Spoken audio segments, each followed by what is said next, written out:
ngay lúc nằm ta mi verso bon ni ko pa tunin video clip zom cha khat ai so chana sel in bol divin team na kahin nei chi chu hi le dang hi pon lockdown hong ma ki panin simlai chapang student ho online class sing an nei ta ve nei le computer na tong khat DTP hong khat hina tham khat session neu khat ka bol nom so hi le chapang online class ani vi ati unnu la pati hoin suggestion question answer ho print out na hong ting wa hi le tam lo so computer print hi lo khona ki su tho mobile camera ki ka ma hi so PDF hi lo le mi sang ki thonin hi so ajing chit hi lo le avom ji na ho thing ji ta point chapang dim nong asima in so teng le print out na hi ting ang le sumyong tam pp sulu jivin hain alang khana school lo chun ozo yosi ninga chu computer issue bol zo lo mai theo hin in la chapong ding gel kho nan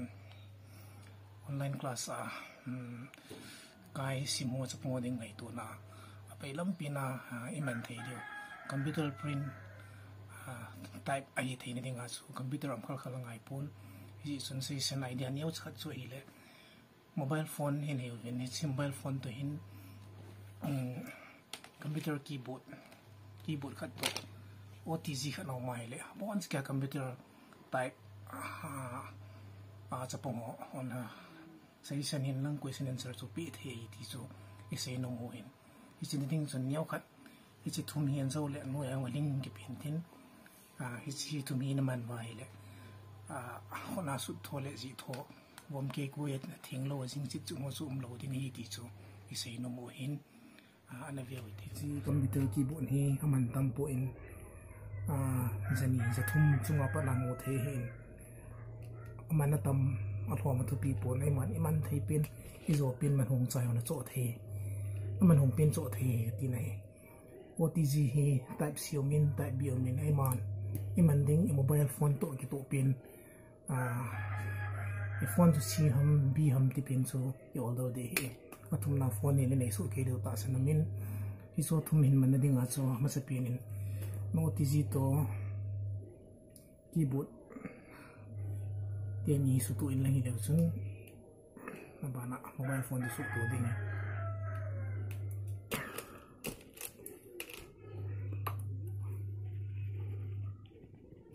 ichi mobile phone hin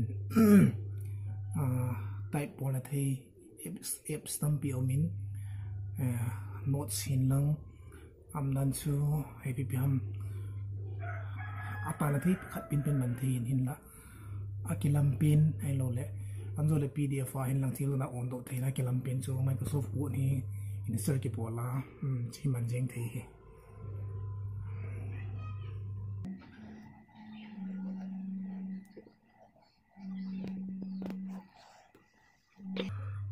tuan si vele chon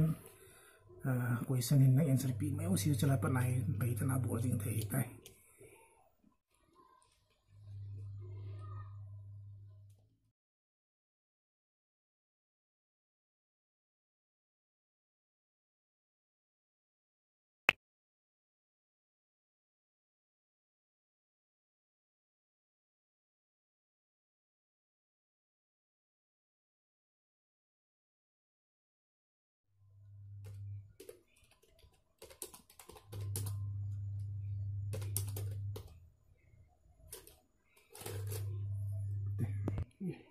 heti azu